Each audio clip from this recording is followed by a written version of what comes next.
Math guide YouTube channel එකට ඔයාලා හැමෝම ගොඩක් ආදරෙන් පිළිගන්නවා. ඉතින් අද අපි මේ වීඩියෝ එකෙන් කතා කරන්න යන්නේ 11 වසර ඔයාගේ 4 වෙනි පාඩම. ඝන වස්තු වල පෘෂ්ඨ වර්ගඵලය ගැන තමයි අපි කතා කරන්න යන්නේ. ඉතින් මොන වගේ ඝන වස්තුද ඔයාලට හම්බෙන්නේ මේ පෘෂ්ඨ වර්ගඵලය හොයන්න? පළවෙනි එක හම්බෙනවා සමචතුරස්‍ර පිරමීඩය. නේද? දෙවෙනි එක තියෙනවා කේතුව. ඊට පස්සේ ගෝලය ඔන්න ඔය ටික තමයි ඔයාලට මේ පාඩමේ හම්බෙන්නේ. ඊට කලින් අපි චුට්ටක් ගණකයේ සහ ගණකාභයේ කොහොමද පෘෂ්ඨ වර්ගඵලය හොයන්නේ කියලා චුට්ටක් මතක් කරගෙන ඉමු. බලමුකෝ කොහොමද ගණකය අඳින්නේ? ගණකයේ තියෙන්නේ සමචතුරස්‍රාකාර පැති 6ක් නේද? අපි කොහොමද ගණකය අඳින්නේ? මෙන්න මේ වගේ සමචතුරස්‍රයක් අඳලා ඊට පස්සේ මෙතන හරි මැද්දෙන් අරගෙන ආයි සමචතුරස්‍රයක් අඳිනවා. හා. ඊට පස්සේ මෙන්න මේ කොන් ටික යා කරනවා. අන්න හරි. ඔන්න තියෙනවා ගණකයක්. ඒතර අපි කොහොමද ගණකයේ පෘෂ්ඨ වර්ගඵලය හොයන්නේ? අපි දන්නවා ගණකයේ මේ එක මුහුණතක් කියන්නේ සමචතුරස්‍රාකාර හැඩයක් තමයි තියෙන්නේ යාට නේද? යාට තියෙන්නේ සමචතුරස්‍රාකාර හැඩයක්. කියන්නේ මෙන්න මේ වගේ.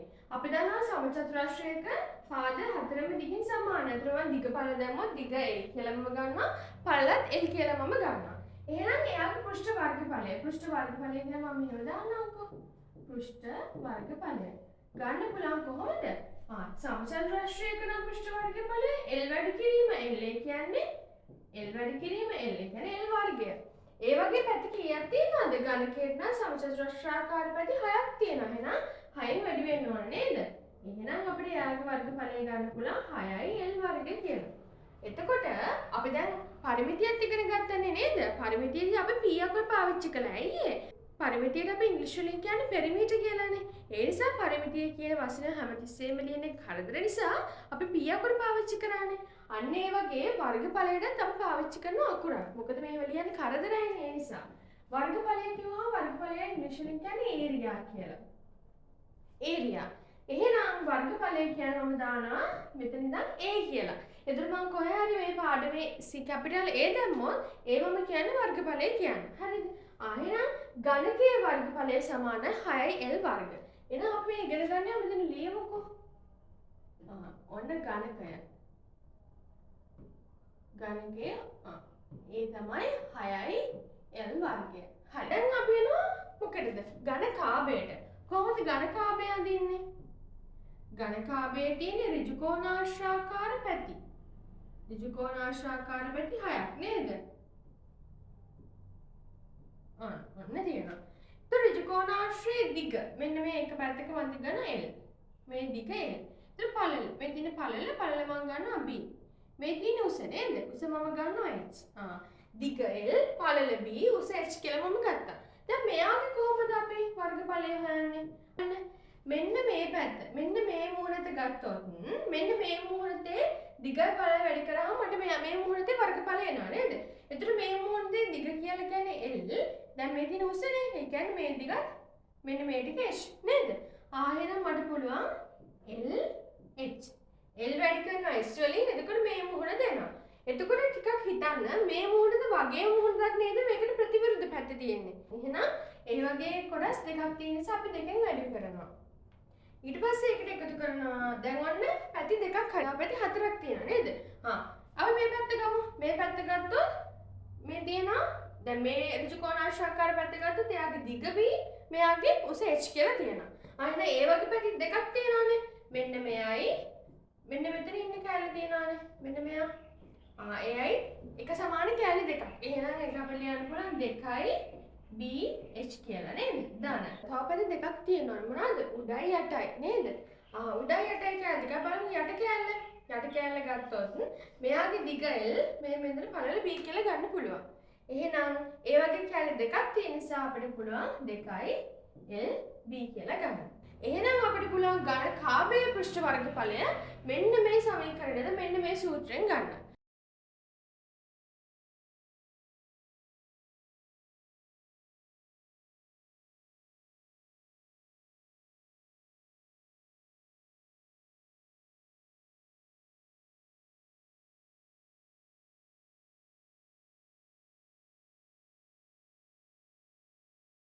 කොහොමද සමචතුරස්‍ර පිරමීඩය අඳින්නේ? සමචතුරස්‍ර පිරමීඩය කිව්වහම මෙයාගේ යට තියෙනවනේ සමචතුරස්‍රය. හැබැයි සමචතුරස්‍රය කිව්වම මෙන්න මෙහෙම සමචතුරස්‍රය නෙමෙයි. චුට්ටක් ඇද වෙලා නිකන් ෆයින් ගහලා වගේ මේකට චුට්ටක් ඇද වෙච්ච එකක් තමයි තියෙන්නේ. ඇද වෙච්ච එකක් මේක චුට්ටක් ඇද කරලා කියන අදහසින් කිව්වේ. හරිද? ඊට පස්සේ මෙයා අඳින් මෙන්න මෙයාගේ මැදින් හරියටම මෙන්න මෙහෙම අරගත්තොත්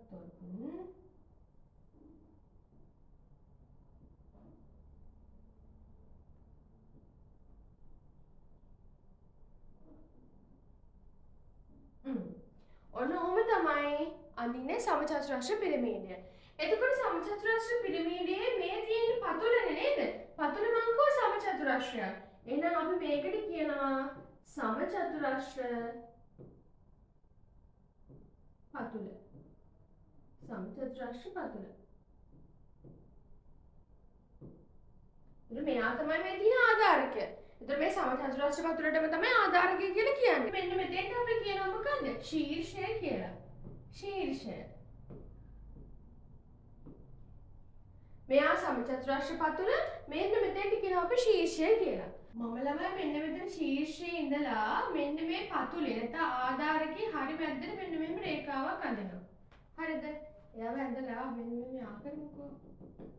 ඔන්න මම ශීර්ෂය සහ මෙන්න මේ සමචතුරස්‍ර පතුලේ හරි මැදට මෙන්න මේ විදිහට රේඛාවක් ඇඳලා. ඊට පස්සේ මම මෙන්න මෙයාව මෙන්න මෙහෙම ආකරා. ඊට පස්සේ මෙන්න මේ ශීර්ෂයයි මෙන්න මෙතනයි ලක්ෂ දෙක මෙන්න මේ විදිහට ආකරා. හරිද? දැන් ඔයාලට පේනවා මම මේ තැඹිලි පාටින් ඇඳලා තියෙන්නේ මොකද්ද? ත්‍රිකෝණයක් කියලා නේද? මම ඒ කඩියෙන් ඇඳගෙන පැහැදිලිට මෙහෙම අඳින්නම්කෝ. ඔන්න. දැන් තියෙන්නේ මොකද්ද? ත්‍රිකෝණයක්. හැබැයි මේක ඔයාලට පේනවා ඍජු කෝණී ත්‍රිකෝණයක් නේද?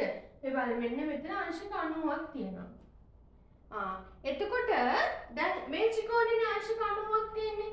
තව ඔයාලට පේනවා මෙන්න මේක ගත්තොත් මෙන්න මේ ත්‍රිකෝණේ ගත්තොත් ඒ කියන්නේ මෙන්න මෙයා හොඳේ මෙන්න මෙතනින් පටන් අරගෙන ඊට මෙන්න මේ පාදයෙන් වල මෙන්න මෙහෙම.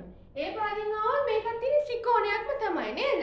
එහෙනම් එයත් මෙන්න මෙයාට ලම්බකයි කියලා අපිට පේන්න ඕන. හරිද? එතකොට මෙන්න මේ රේඛාවට ශීර්ෂයේ ඉඳලා මෙන්න මේ සමචතුරස්‍ර පතුලේ හරි මැදට මෙන්න මේ අදින රේඛාවට අපි කියනවා මොකද්ද? අපි කියනවාට පිරමීඩයේ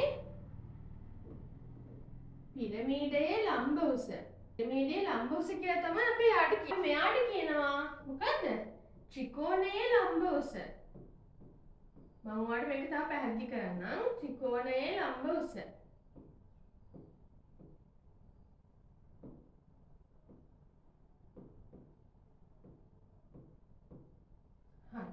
එතකොට මෙයා සමචතුරස්‍ර පතුල මේ තියෙනවා ශීර්ෂය. ශීර්ෂයේ ඉඳලා මෙන්න මෙයාගේ හරි මැදට අදින රේඛාවට අපි කියනවා පිරමීඩයේ ලම්බ උස. එයා තියෙන පිරමීඩය ඇතුළේනේ පිරමීඩයේ ලම්බ උස. ඊට පස්සේ මෙන්න මෙතන මේ රේඛාව මම මේ රේඛාව මෙන්න මේ දාලට යා කළාම මෙන්න මේ ලක්ෂය මෙන්න මේ ලක්ෂය යා කරන රේඛාව තියනවානේ. අන්න එයා තියෙන්නේ ත්‍රිකෝණය මත. ඒ කියන්නේ එයා තමයි ත්‍රිකෝණයේ ලම්බ උස වෙන්නේ. පැහැදිලිද? දැන් මම මේ ත්‍රිකෝණය අඳොත් මෙතනින් මේ තියෙන්නේ පිරමීඩයේ ලම්බ උස. මේ තියෙන්නේ මොකද? මේ තියෙන්නේ ත්‍රිකෝණයේ ලම්බ උස. මම L කියලා ගන්නවා මෙයාට. L. මෙයා H. මේ තියෙන්නේ දැන් ත්‍රිකෝණයක එක පාදයක් නේ. දැන් මේ ත්‍රිකෝණය ගත්තොත් මෙන්න මෙහෙම ඇවිල්ලා මෙන්න මේ ත්‍රිකෝණය ගත්තොත් මේ තියෙන ත්‍රිකෝණයක එක පාදයක්. අපි යාට කියනවා ඇලදාරය. නැත්නම් ඇල උස කියලා කියනවා. මම ඇලදාරය කියලා දානම්කෝ. ඒක ධාරයක්. ඇල නිසා අපි කියන ඇලදාරය. එහෙනම් සමචතුරස්‍ර පිරමීඩයේ ඔයා දැනගෙන ඉන්න ඕනේ පාර්ට්ස් ටික තමයි මෙන්න මේවා. මොනවාද? ශීර්ෂය තියෙනවා. යට ආධාරකේ නැත්නම් සමචතුරස්‍ර පතුල තියෙනවා. ඊට පස්සේ ශීර්ෂය මෙන්න මෙයාගේ ආධාරකයේ මැද යා කරන රේඛාවට අපි කියන පිරමීඩයේ ලම්බ උස. එයා තමයි පිරමීඩයේ ලම්බ උස. හරිද? ඊට පස්සේ ඉන්නේ රේඛාව මෙන්න මෙතන මෙන්න මෙහෙම අපි මෙන්න මේ පාදයට යා කරලා ඒ ලක්ෂ දෙකෙන් මෙන්න මෙහෙම ඍජු කෝණයෙන් ත්‍රිකෝණයක් හැදෙන විදිහට මේක යා කරනවා. එතකොට තියෙන ඍජු කෝණයෙන් ත්‍රිකෝණයේ කර්ණය නේද? අන්නේ කර්ණයේ තියෙන ත්‍රිකෝණය මත කියන එක අනිවාර්යයෙන් මතක තියාගන්න ඕන. ඒතර ත්‍රිකෝණයේ මත තමයි මේ කර්ණය තියෙන්නේ මෙන්න මේ ත්‍රිකෝණය. ඒතර අපි යාට කියනවා ත්‍රිකෝණයේ ලම්බ උස කියලා. ඒ තියෙන සමචතුරස්‍රයක් නේද? එතකොට මේ සමචතුරස්‍ර පිරමීඩයේ මැද තියෙන සමචතුරස්‍රයක් වටේ තියෙන ත්‍රිකෝණ හතරක්. මේ බලන්න. 1 2 3යි 4යි. මෙන්න මේ හතර මෙන්න මේ විදියට උඩට එකතු කරලා තමයි මෙන්න මේ සමචතුරස්‍ර පිරමීඩය හදලා තියෙන්නේ. සමචතුරස්‍ර පිරමීඩයේ වර්ගඵලය කියන්නේ මොකද්ද? සමචතුරස්‍රයේ වර්ගඵලයයි ත්‍රිකෝණ හතරේ වර්ගඵලයයි හොයලා එකට එකතු කරා නම් ඔයාට මෙන්න මේ රූපය සමචතුරස්‍ර පිරමීඩයේ වර්ගඵලය එනවා. එහෙම නේද? එහෙනම් බලමු. මම ගන්නවා මේ සමචතුරස්‍ර කෑල්ලේ පැත්තක දිග A කියලා. හරිද? ඊට පස්සේ එහෙනම් මට එයාගේ වර්ගඵලය හොයන්න පුළුවන්. සමචතුරස්‍ර කෑල්ල වර්ගඵලය හොයන්න පුළුවන්. ඊට පස්සේ දැන් ත්‍රිකෝණ හතරකුත් තියෙනවානේ. ත්‍රිකෝණයේ අපි දන්නවා ලම්බුස මොකද්ද? මේ මම කෝ ලම්බුස කියලා කියන්නේ L. එහෙනම් දැන් අපිට බැරිද මෙයාගේ වර්ගඵලය හොයන්න? වර්ගඵලය A සමානයි මොකද්ද? සමචතුරස්‍රයේ වර්ගඵලය. මොකද්ද? A වැඩි කිරීම A. ධන මේ තියෙන්නේ සමචතුරස්‍ර කෑල්ලේ වර්ගඵලය. ධන ත්‍රිකෝණයේ වර්ගඵලය. ත්‍රිකෝණයේ වර්ගඵලය කොහොමද ගන්නෙ? භාගයක් ආධාරකයක නේ. මේ තියෙන ආධාරක පාදයනේ. මේක අපි දන්නා A කියලා. ආධාරකයේ වැඩි කිරීම ලම්බුස. ලම්බුස කියන්නේ මොකද්ද? L. හැබැයි මේ දැන් හරියද? මෙහෙම විතරද? නෑ. අපි හෙව්වේ එක ත්‍රිකෝණයක විතරයිනේ. මෙතන තියෙන ත්‍රිකෝණ හතරක්. එහෙනම් අපි මේ සම්පූර්ණ එක වැඩි කරන්න ඕනේ 4ෙන්. නේද? ඔන්න ඔහොම තමයි මෙන්න මෙයාගේ සමචතුරස්‍ර පිරමීඩයේ වර්ගඵලය අපි හොයන්නේ. එහෙනම් A සමානයි A වර්ග ධන මෙතන මේ දෙකට 4කට කැපෙනවා. 4 දෙකෙන් බෙදපුවාම අපිට එනවා මෙතන 2යි A n කියලා. හරිද? එහෙනම් මෙන්න මේ විදිහට තමයි අපි හොයන්නේ සමචතුරස්‍ර පිරමීඩයේ වර්ගඵලය. එහෙනම් දැන් ඔයා දන්නවා සමචතුරස්‍ර පිරමීඩයේ වර්ගඵලය පෘෂ්ඨ වර්ගඵලය හොයන්නේ කොහොමද කියලා. එතකොට එහෙනම් ඔයා මේ සමචතුරස්‍ර පිරමීඩය ඇඳගෙන මෙන්න මේව ලකුණු කරගෙන හොඳට ඔළුවට ගන්න ඕනේ මෙන්න මේවා තැඹිලි පාටින් ඇඳලා තියෙන ත්‍රිකෝණය කොහොමද එන්නේ කියලා. ඊට පස්සේ අපිට හම්බෙන්න ගන්න වස්තුව තමයි මොකද්ද? කේතුව.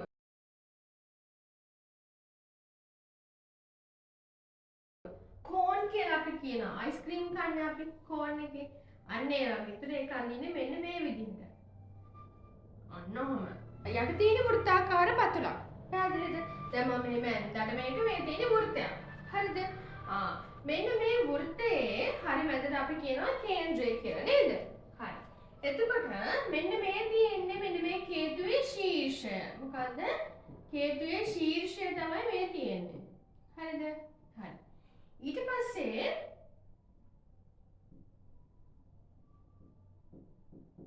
මේ තියෙන මොකද්ද? මේ තියෙන්නේ කේන්ද්‍රයේ ඉඳලා මේ වෘත්තයේ මධ්‍යන්තර රේඛාවක් නේ. ඒ කියන්නේ මේ තියෙන වෘත්තයේ අරය.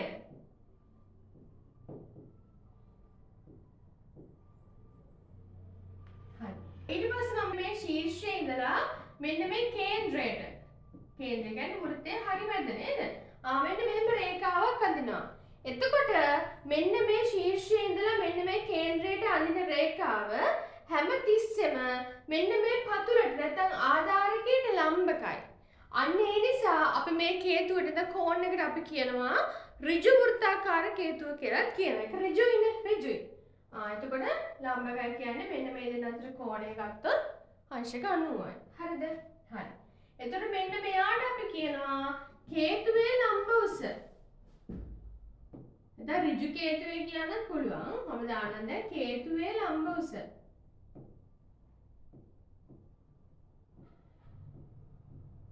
මෙයා තමයි කේතුවේ ලම්බ උස. එතකොට මේ තියෙන වෘත්තයේ අරය, මේ තියෙන කේතුවේ ලම්බ උස, මෙයා ශීර්ෂය. ඊට පස්සේ මම මොකද කරන්නේ? මේ ලක්ෂය මෙන්න මේ ලක්ෂය මෙන්න මෙතන යා කරනවා. යා කළා මම හදන ඍජු කෝණී ත්‍රිකෝණයක්. එතකොට මෙන්න මෙයාට තමයි අපි කියන්නේ මොකද? මෙන්න මෙයාට අපි කියනවා ඇල උස. මොකද කියන්නේ ඇල උස කියලා කියනවා. ඔන්න ඔය ටික පැහැදිලිව මතකේ තියෙන්න ඕන. හරි. එතකොට මෙන්න මෙයාට මෙන්න මේ සම්පූර්ණ මේකට අපි කියනවා මොකද? වක්‍ර පෘෂ්ඨය. වක්‍ර පෘෂ්ඨය. වක්‍ර පෘෂ්ඨය කියලා කියනවා. එතකොට මේ සම්පූර්ණ වටේ කියන වක්‍ර පෘෂ්ඨය මේ තියෙන වෘත්තාකාර පතුල.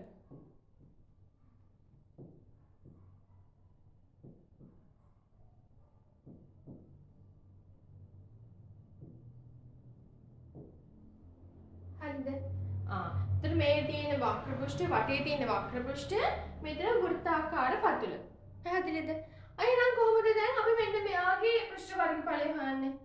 A ගත්තොත් මෙයාගේ තියෙන වෘත්තයක්. ඒ වගේම තියෙන වක්‍ර පෘෂ්ඨයක් නේද? එහෙනම් මෙයාගේ වර්ගඵලය හොයන්න නම් මොකද කරන්න ඕනේ? වෘත්තයේ වර්ගඵලය හොයලා එයාට එකතු කරන්න ඕනේ වක්‍ර පෘෂ්ඨයේ වර්ගඵලය නේද? වක්‍ර පෘෂ්ඨයේ වර්ගඵලය. මෙන්න වෘත්තයේ වර්ගඵලය සහ වක්‍ර පෘෂ්ඨයේ වර්ගඵලය එකතු කරා නම් මොනවද? කේතුයේ වර්ගඵලය එනවා. වෘත්තයේ වර්ගඵලය කියන්නේ මොකද්ද? වෘත්තයේ වර්ගඵලය කියන්නේ 5r වර්ග. අපි ඒක ඉගෙනගෙන තියෙනවා නේද?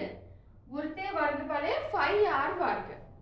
දැන් වක්‍ර පෘෂ්ඨයේ වර්ගඵලය හොයන්නේ කොහොමද? මේ වක්‍ර පෘෂ්ඨයේ වර්ගඵලය සාමාන්‍ය නම් පේපර් එකේ දෙනවා. ඔයා මේක ඔප්පු කරලා ගන්න උවමනාවක් නැහැ. එතකොට වක්‍ර පෘෂ්ඨයේ වර්ගඵලය ඔප්පු ගන්න සිද්ධියක් තියෙනවා. දැන් ඉතින් ඔප්පු කරනවට වඩා ලේසිනවා මේක මතක තියාගෙන ඉන්න එක නේද? ඔප්පු කර ගන්න ඕනේ නැහැ පේපර් එකේ දෙනවා නම් අපිට මේක ඔප්පු කරලා ගන්න ඕනේ නැහැනේ. එහෙනම් වක්‍ර පෘෂ්ඨයේ වර්ගඵලය මතක තියාගන්න 5rl. වක්‍ර පෘෂ්ඨයේ වර්ගඵලය ගන්න 5rl වලින්. හරිද? 5 කියන්නේ අපි දන්නවා 722යි. r කියන්නේ මොකද්ද? වෘත්තයේ අරය. l කියලා කියන්නේ මොකද්ද? ඇල උස. l වලට තමයි අපි ඇල උස කියලා කියන්නේ. පැහැදිලිද? එතකොට දැන් මෙන්න මෙයා ගත්තොත් මම මේ ත්‍රිකෝණය මේ ඍජුකෝණය මෙතනින් අඳින්නම්. එතකොට මේ තියෙන මොකද්ද? වෘත්තයේ අරය. ඒ කියන්නේ r නේද? මේ තියෙන මොකද්ද? මේ තියෙන කේතුවේ ලම්බ උස h. මේ තියෙන ඇල උස l. එහෙනම් අපිට l වලට ලියන්න පුළුවන් සමීකරණ මොකද්ද? මේක ත්‍රිකෝණයනේ. පයිතගොරස් ප්‍රමේය දැම්මොත් අපිට ලියන්න පුළුවන් l වර්ග සමානයි h වර්ගය ධන r වර්ගය කියලා. මෙන්න මෙහෙම ගන්නත් පුළුවන්. හරිද? එහෙනම් ඔන්න ඔය විදිහට තමයි කේතුයේ පෘෂ්ඨ වර්ගඵලය අපි හොයන්නේ.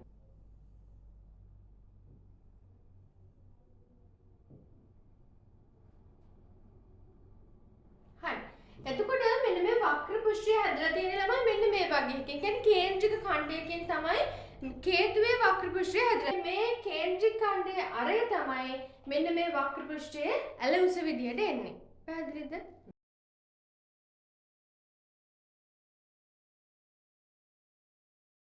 අපි දන්නවා මෙන්න මේ ගෝලයේ මෙන්න මේක තමයි වර්ගඵලය කියලා. ඒක අපිට පේපර් එකෙත් දෙනවා. අපි කටපාඩම් කරගන්න ඕනේ නැහැ. හැබැයි මෙන්න මේ ගෝලයේ පෘෂ්ඨ වර්ගඵලය හොයන්න ආකිමිඩිස් මෙන්න මෙහෙම කතාවක් කියනවා. හරිද?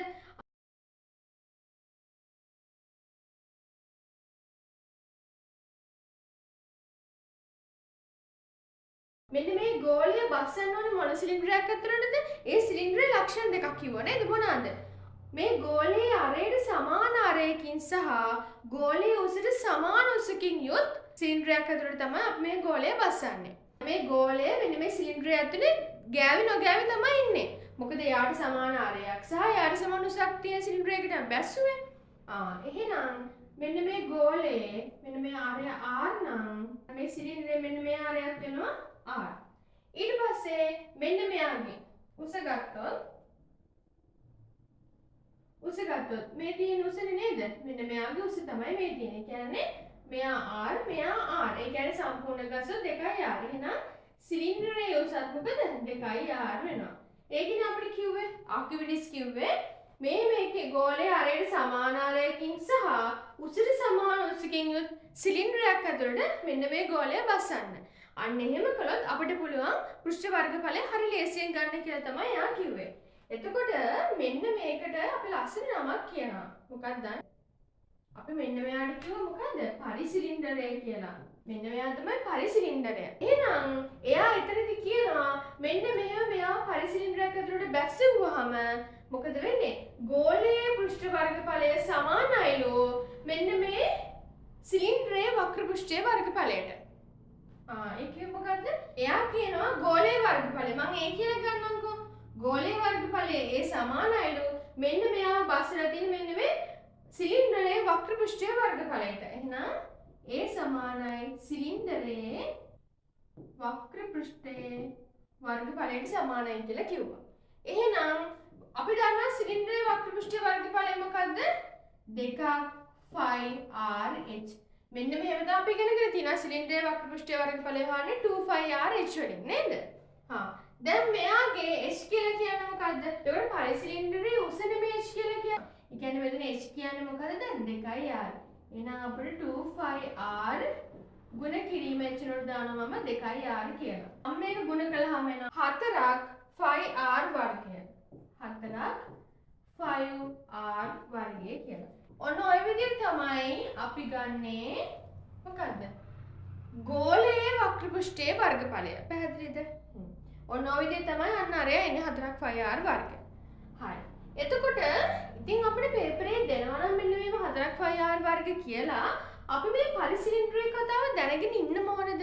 ඉතින් ඕන නැහැනේ. හැබැයි මෙහෙමයි. මෙන්න මේ ආකාරයේ ගණන් යනකොට ඔයාලට මේ පරිසිලින්ඩරේ කතාව හොඳට මතක තියෙන්න ඕන. ඔයාලට මෙන්න මේ විදිහට ගෝලයක් දීලා මෙන්න මේ කැමයාගේ මෙන්න මේ ආරය දීලා තියෙනවා සෙන්ටිමීටර් 7යි කියලා. මෙන්න මේ උස අපිට දීලා තියෙනවා සෙන්ටිමීටර 2යි කියලා. හරිද? අපිට කියනවා මෙන්න මේ කොටසේ කියන්නේ අඳුරු කළ කොටසේ වර්ගඵලය හොයන්න කියලා. දැන් ඔයාලට මෙතන වර්ගඵලය හොයන්න අමාරුයිනේ නේද? අපි දන්න ගෝලයේ වර්ගඵලය 4ක් 5r වර්ගය. හැබැයි මෙන්න මේ වගේ පොඩි කෑල්ලක් දුන්නොත් අපිට යාගේ වර්ගඵලය හොයන්න ටිකක් අමාරුයි. අන්න ඒ වගේ වෙලාවකට මේ පරිසිලින්ඩරේ කතාව අපිට ගොඩක් වැදගත් වෙනවා. ඇයි දන්නවද? මේ බලන්නකෝ මේ පරිසිලින්ඩරේ කිව්වේ මොකද්ද? මේ ගෝලයේ අරයට සමාන අරයකින් යුත් සහ මේ උසට සමාන උසකින් යුත් සිලින්ඩරයක් ඇතුළට තමයි මෙයාව බස්සන්නේ. පැහැදිලිද? එහෙනම් මෙන්න මෙයාගේ සෙන්ටිමීටර් 2ක් උසට කියන්නේ මොකද්ද? මෙන්න මේ වගේ කෑල්ලක්. දැන් මම හිතන්න මෙයාව සිලින්ඩරයක් ඇතුළට බැස්සුවා. හරිද? එතකොට මේ අහන්නේ මෙන්න මේ වගේ චුටි කෑල්ලක්. උස 2 සෙන්ටිමීටර වෙච්ච කෑල්ලේ වර්ගඵලය. එහෙනම් අපි කියවනේ මෙයා පරිසිලින්ඩරයක් ඇතුළට බැස්සෙව්වහම මොකද වෙන්නේ? ගෝලයේ පෘෂ්ඨ වර්ගඵලය සමාන වෙනවා සිලින්ඩරයේ වක්‍ර පෘෂ්ඨයේ වර්ගඵලයට. පැහැදිලිද?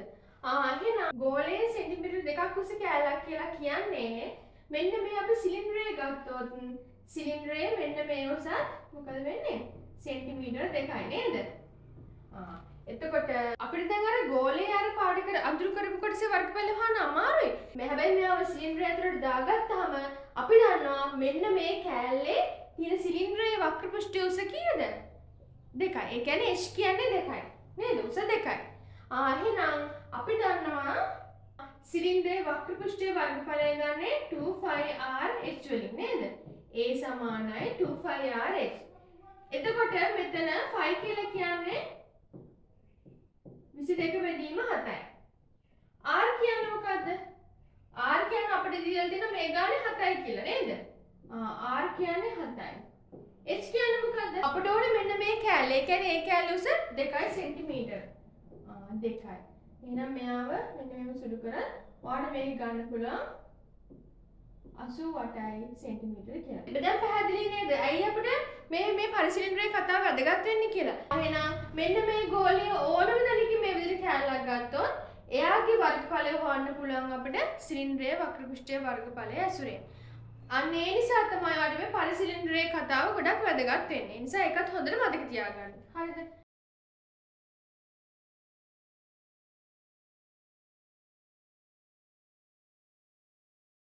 මෙන්න මේ ඝන අර්ධගෝලයේ මෙන්න මෙතන තියෙන උඩ. දැන් ඔයා හිතන්න ඝන ගෝලයක්. මෙයා මැද්දෙන් කැපුවාම උඩ තියෙන වෘත්තාකාර කොටසක් නේද? මේකට අපි කියනවා වෘත්තාකාර සමතල වෘත්තය කියලා. සමතල වෘත්තය. හරි. එතන මේ තියෙන මොකද? වක්‍ර පෘෂ්ඨය.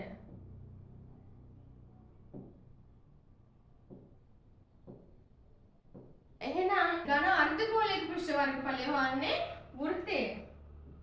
වෘත්තයේ වර්ගඵලය එකතු කරන්න ඕනේ මොකද්ද? වක්‍ර පෘෂ්ඨයේ වර්ගඵලය. වක්‍ර පෘෂ්ඨයේ වර්ගඵලය. ඔන්න ඔය දෙකම එකට එකතු කළා තමයි ඝන අර්ධගෝලයක වර්ගඵලය ගන්න පුළුවන් වෙන්නේ. එහෙනම් බලමු යා ගන්න කොහොමද කියලා. අපි දන්නවා වෘත්තයේ වර්ගඵලය මොකද්ද? 5r වර්ගය. මෙන්න මේ වක්‍ර පෘෂ්ඨයේ වර්ගඵලය කියන්නේ මොකද්ද? ගෝලයේ වර්ගඵලය නම් 4ක් 5r වර්ග. එහෙනම් ඝන අර්ධගෝලය එයාව දෙකට බෙදලානේ. එහෙනම් භාගයක් 4ක් 5r වර්ගය. කියන්නේ මොකද මෙතන කරේ? මෙන්න මේ තියෙන ගෝලයේ වර්ගඵලය බෙදුවා දෙකෙන්. ඒක තමයි මම භාගය වැඩි කිරීම 4ක් 5r වර්ග කියලා දැම්මේ. එහෙනම් අපිට එනවා a සමානයි 5r වර්ගය ධන මෙතනට කැපෙනවා මෙහෙම. එහෙනම් 2ක් 5r වර්ගය. එහෙනම් අපිට මේ දෙක එකතු කරලා අපිට අන්තිමට ගන්න පුළුවන් 3 5 r වර්ග. මෙන්න මේ විදිහට තමයි ඝන අර්ධගෝලයේ පෘෂ්ඨ වර්ගඵලය හොයන්නේ. පැහැදිලිද? එතකොට මෙන්න මෙයා කුහර අර්ධගෝලයක් කියලා කිව්වද? කියන්නේ පොල් කට්ටක වගේ හිතන්නකෝ. පොල් කට්ට කුහර අර්ධගෝලයක්. එහෙනම් එතකොට ඔයාට කුහර අර්ධගෝලයක නම් ඒ ගන්න පුළුවන් කොහොමද? 4ක් 5r වර්ග බෙදීම 2යි. කියන්නේ ඒ සමානයි 2ක් 5r වර්ග කියලා ගන්න පුළුවන් කුහර අර්ධගෝලයක නම්. හැබැයි ඝන අර්ධගෝලයක වාට ගන්න වෙන්නේ මෙන්න මෙහෙමම තමයි. පැහැදිලිනේ?